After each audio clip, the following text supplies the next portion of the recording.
The thing about the desert at night is the silence.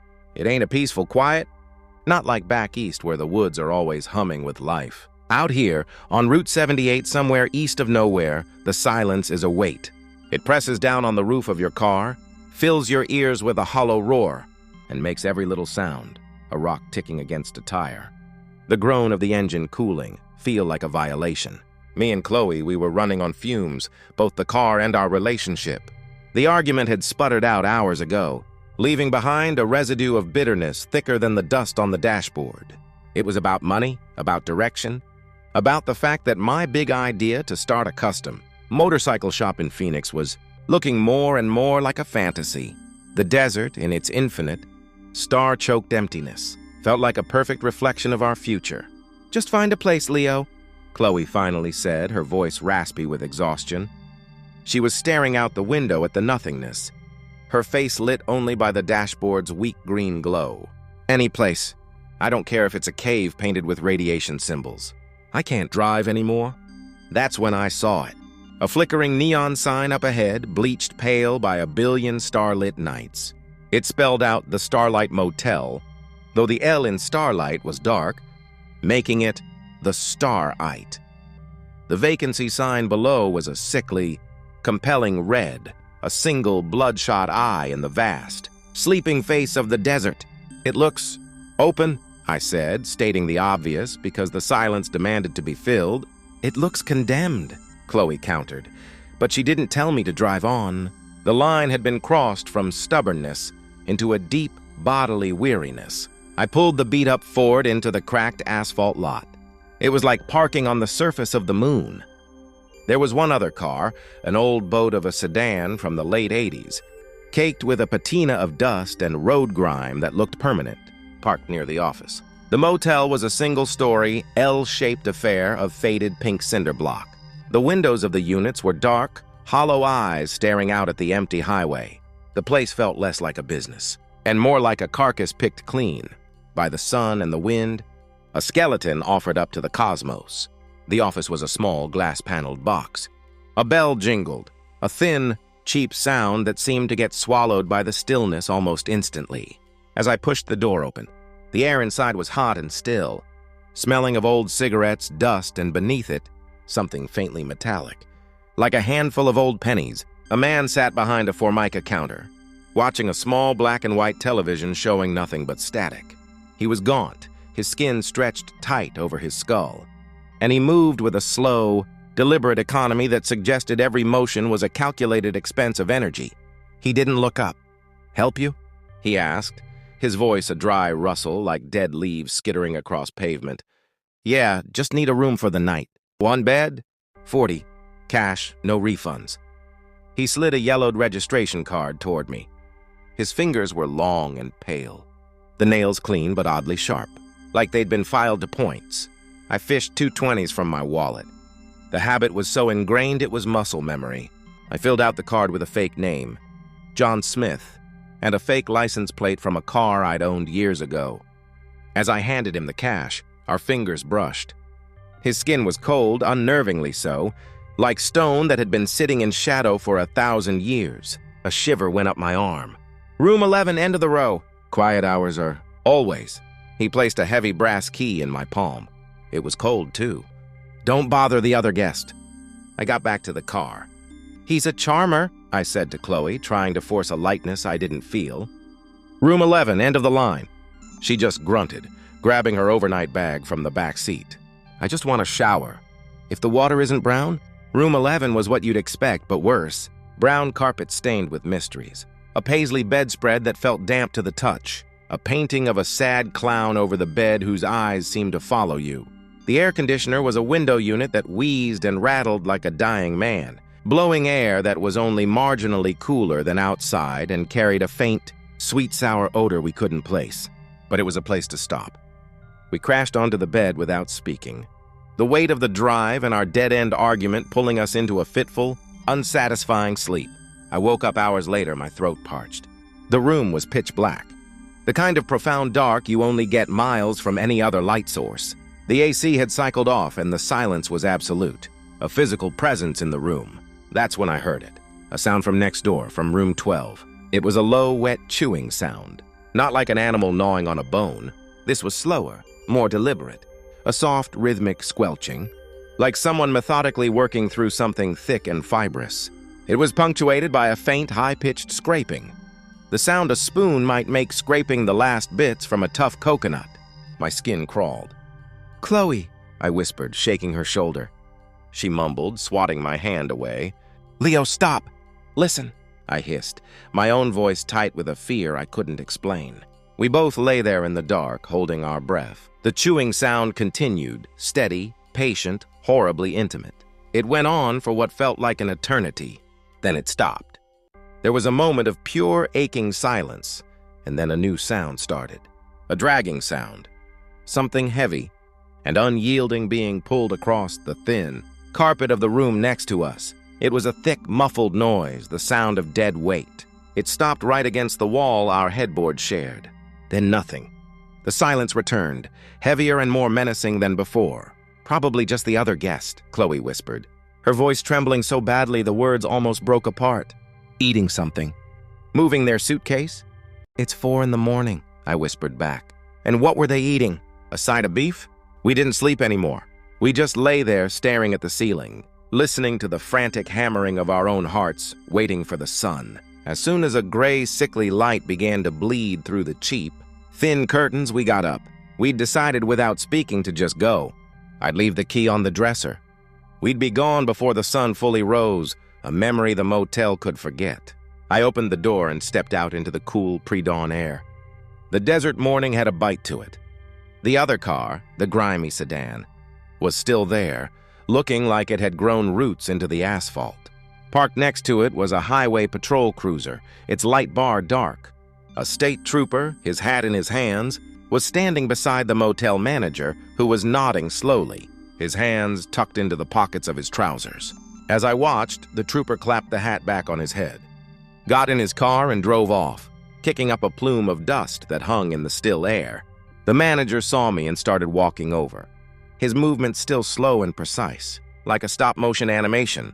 Chloe hovered by our car door, keys clutched in her fist like a weapon. "Morning," I said, my voice too loud, too bright, a pathetic attempt at normalcy. The manager nodded, his wintry eyes fixed on me, unblinking. "Leaving so soon?" "Early start," I said, the lie feeling flimsy. Everything okay?" "Saw the trooper." The manager stopped a few feet away. He smelled of dust and that faint, coppery tang. "Missing person. A salesman from Tucson, last seen a couple days ago. His wife reported him missing. The trooper was just checking the register." He gestured vaguely toward the office. Standard procedure, a cold knot tightened in my stomach. The fake name on the card. "Oh, that's terrible." "Yes," the manager said. His gaze drifted past me, to the door of room 12. It lingered there for a moment too long. "Terrible things happen out here on the highway. People just vanish. The desert swallows them whole." He looked back at me, and for the first time, I saw a flicker of something in his eyes. Not concern, not fear. It was a glint of possession, of a deep and ancient hunger, the look of a farmer surveying his land. "Lucky you two decided to stay. It's dangerous to drive tired. This is a safe place." My eyes were drawn to the ground near the door of room 12. There was a dark, irregular stain on the asphalt seeping into the cracks. It was thick, almost black in the dim light. It wasn't oil. It looked sticky. And leading from the stain to the door was a short, smeared trail, as if something had been dragged through it. "Ready, Leo?" Chloe's voice was sharp with a panic she could no longer contain. I nodded, unable to speak. My mouth was dry. We got into the car. I fumbled with the keys, my hands shaking so badly I dropped them on the floor mat. Swearing, I snatched them up, finally got the engine to turn over. It coughed once, a sound that made my heart stop, then rumbled to life. As I pulled out of the lot, I glanced in the rearview mirror. The manager was still standing there watching us go. He wasn't a man providing a service. He was a spider waiting by his web, utterly unconcerned that one fly had escaped. The Starlite Motel wasn't a refuge. It was a larder. And the other guest in room 12 hadn't been eating a late-night snack. He was the main course. And the scraping sound was the last of his bones being cleaned, the final preparation of a meal that had been served and enjoyed. We drove for an hour in silence.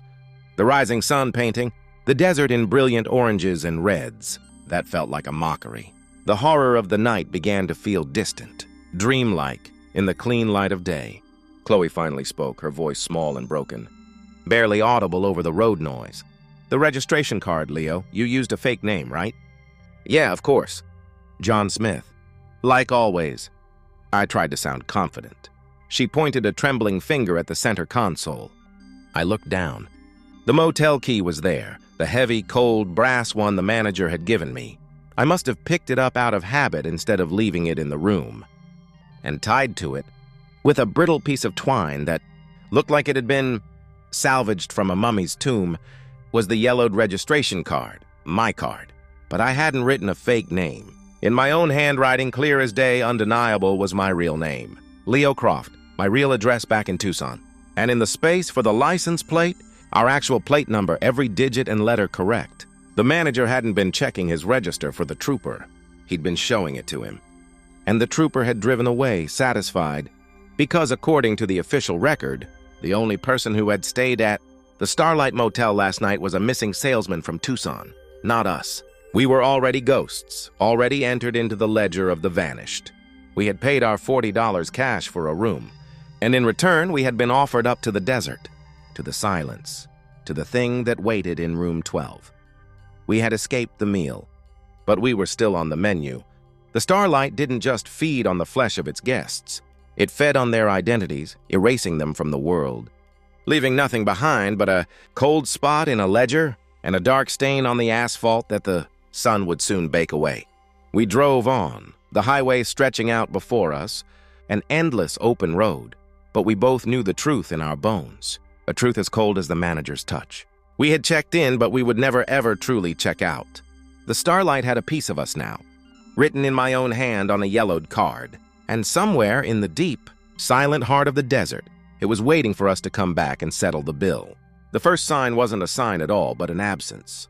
2 days later, stopped at a gas station outside of Gila Bend, Chloe tried to call her mother. She held the phone to her ear, her face a mask of confusion. "No signal?" she mumbled. "That's weird." But I could see the bars on her screen were full. She tried again, and I saw her scroll through her contacts, her thumb moving faster and faster, her breath starting to hitch. "Leo, she's not there. My mom's number, it's gone." A cold dread, separate from the motel horror, began to uncoil in my gut. It was a glitch, we told ourselves. A SIM card error. The second sign was my own email. I sat in a cheap motel in Phoenix, a clean, bright, normal one, and opened my laptop to check on a loan application. My inbox was thin, years of correspondence gone. Receipts, old jokes from friends, photos Chloe had sent me, all vanished. As if a great wind had blown through the digital landscape of my life and swept it clean. My social media accounts logged me out and wouldn't recognize my password. "Account not found," the error message read. The third sign was the silence from our own lives. My phone didn't ring. Chloe's didn't either. The friends we were supposed to crash with in Phoenix never called to wonder where we were. It was as if the cord tying us to the world had been neatly severed with those sharp, cold fingers back at the Starlight. A week later, desperate and frayed, we used a payphone. Chloe dialed her mother's number from memory, her voice shaking as she recited the digits she'd known since childhood. A man's voice answered, bored and nasal. "County clerk's office." It was a number that had never belonged to anyone but her mother. We tried my parents, disconnected. We called the bank to check on my small savings account. After being put on hold for 20 minutes, a polite woman informed me no account existed under that name or social security number. We were becoming rumors in our own lives, fading photographs. The final definitive proof came from a public library computer. We looked up our own names. Leo Croft, Chloe Dawson. Nothing. No property records. No old news articles from my college paper. No trace of Chloe's dental hygiene license. It was a void. We had been meticulously, supernaturally deleted. The money in my wallet was the last tangible proof we had ever existed. We found a cheap studio apartment on the outskirts of the city, paying in cash. We got jobs under the table. Me washing dishes, her cleaning offices at night. We were ghosts, living in the cracks of a world that had forgotten us. We didn't talk about the motel. We didn't have to. Its presence was in every silent phone, every blank look from a cashier, every night we spent lying awake in the dark, listening not to the desert, but to the profound silence of our own erasure. Then the dreams started. Not nightmares of chewing sounds or dragging things, but something worse. We'd both have the same dream, we discovered one terrified morning. We were standing in the desert, and the Starlite Motel was there. But it was different, bigger. The L shape had grown another wing, a new section of fresh, pink cinder block that looked raw and painful under the sun. And in the dream, the manager would be standing outside, not looking at us, but at this new addition, a look of quiet satisfaction on his skeletal face. He was expanding. Months bled into a year, the memory of who we were.